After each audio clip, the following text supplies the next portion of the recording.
చీరలు కడతారు. ఎందుకు? ఏమే నువ్వు ఏ చీర కట్టుకొచ్చినావు? నేను పట్టు చీర కొన్నానే, ఎంత అయిందే ఇది అని పై రూపాన్ని చూస్తూ ఉంటారు. ఏమండి, దేవుడైతే హృదయాంతరంగాలు చూస్తారు. మరి ఈ ప్రార్థనకు వచ్చి నీవు ఈ మాటలు వింటున్నా, నీవు నీ హృదయాంతరంగాలు దేవుడు త్రొంగి చూస్తున్నాడు. దేవుడు త్రొంగి చూస్తున్నాడు. ప్రైజ్ లార్డ్, హల్లెలూయా, హల్లెలూయా. నేను ఈ మాటలు ఎందుకు చెప్తున్నానంటే, నాది కూడా అలాంటి పరిస్థితి. నన్ను కూడా దావీదు ఏ విధంగా అయితే త్రోసివేయబడి అన్నలందరూ ఒకవైపున ఉంటే దావీదు మాత్రం ఒకవైపున ఉంటాడండి. అన్నలందరూ చక్కని గృహంలో ఉంటాడు, తండ్రితో ఉంటారు. ఏమండి, అలాగే ఉండి, కానీ దావీదు మాత్రం దూరంగా ఉండేవాడు. ఈ వెనకమాల వెళ్తే పెద్ద కొండలు ఉంటాయి.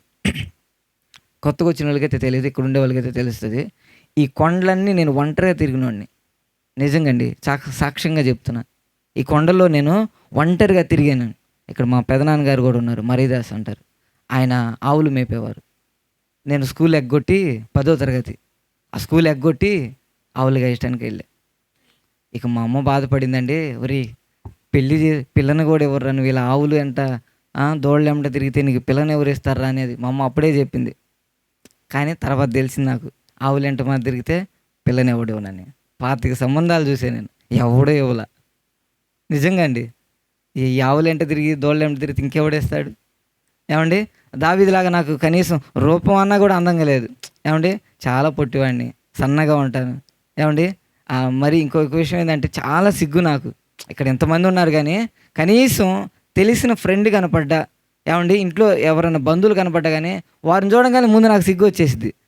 ఇక భయం వేసిద్ది, టెన్షన్ వేసి ఇంటికి వెళ్ళిపోతాను. ఇంట్లోకి వెళ్ళి తలుపేసుకుంటా. మా అమ్మ వాళ్ళు మా నాన్న వాళ్ళు వాళ్ళతో మాట్లాడి పంపిస్తారు. ఇక వాళ్ళు పిలిస్తే బలవంతంగా అప్పుడు తప్పకపోతే వస్తా. నిజమండి, చాలా సిగ్గు నాకు. దూరంగా ఉంటాను, అంత ఎడంగా ఉంటాను. కానీ ఇంతమంది ముందు చెప్తున్నానంటే ఇది నా శక్తి కాదు, నా భక్తి కాదు, నా దేవుడు నాకు ఇచ్చిన కృప. హల్లెలూయా, హల్లెలూయా. ఆ దావీదు ఆ కొండలలో ఏమండి ఆ గొర్రెలు కాసుకుంటున్నప్పుడు మనుషులు ఎవ్వరు చూస్తలేదు, ఆయన్ని చూస్తలే. దేవుడు చూశాడు, దేవుడు చూశాడు. నీవు కూడా కష్టపడుతున్నప్పుడు, నీవు కూడా శ్రమ పడుతున్నప్పుడు, నేను ఇంత పని చేస్తున్నాను, లేకపోతే నేను ఇంత చేస్తున్నాను, నాకు ఒక అవార్డు లేదు, నాకు ఒక రివార్డు లేదు, కనీసం బహుమానం లేదు అని చాలామంది బాధపడుతూ ఉంటారు. కానీ దావీదు ఎప్పుడు బాధపడలేదండి. అలా కొండల వైపు చూసి, నేను ఎక్కలేనంత ఆ ఎత్తైన కొండ మీదకి నన్ను ఎక్కించు ప్రభువా, నన్ను ఎవరు గుర్తుపెట్టుకుపోయినా పర్వాలా, కానీ నీవు నన్ను గుర్తుపెట్టుకో అని చెప్పి దేవునికి ప్రార్థన చేసేవాడు. ఇంకా చక్కని పాటలు పాడేవాడు. ఆ కొండల వైపు చూసి, ఏమండి ఆ కొండల వైపు చూసి ఎన్నో పాటలు రాశాడు. కీర్తన గ్రంథం మనం చూసినట్టయితే ఎన్నో ఉన్నాయి. కొండలలో లోయలలో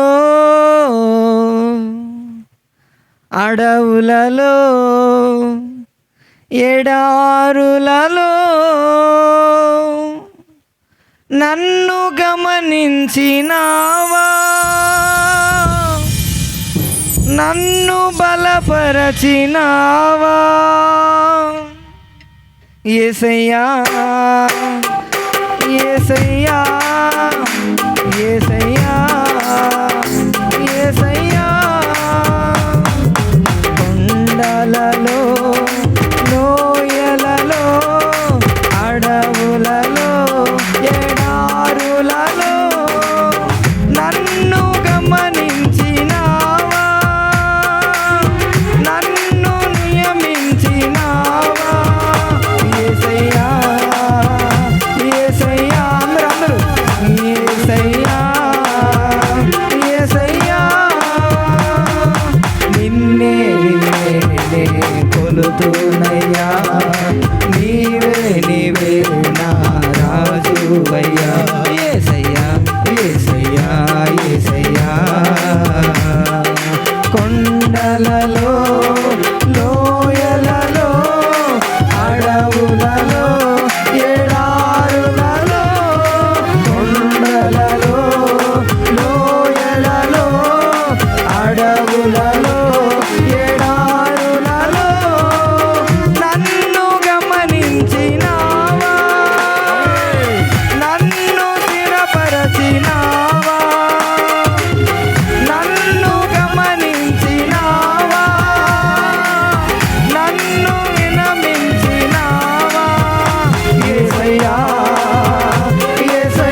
హల్లెలూయా అని నేను కూడా కొండల వైపు అలా చూస్తూ, యేసయ్యా ఈ కొండల్లో ఈ లోయలో అలనాడు దావీదు కూడా ఇలానే పాటలు పాడి స్తుతించాడా నిన్ను అని నేను బైబిల్ ధ్యానం చేస్తున్నప్పుడు, ఆ లేఖనాలు చూసినప్పుడు నాకు దావీదు గుర్తొచ్చేవాడు.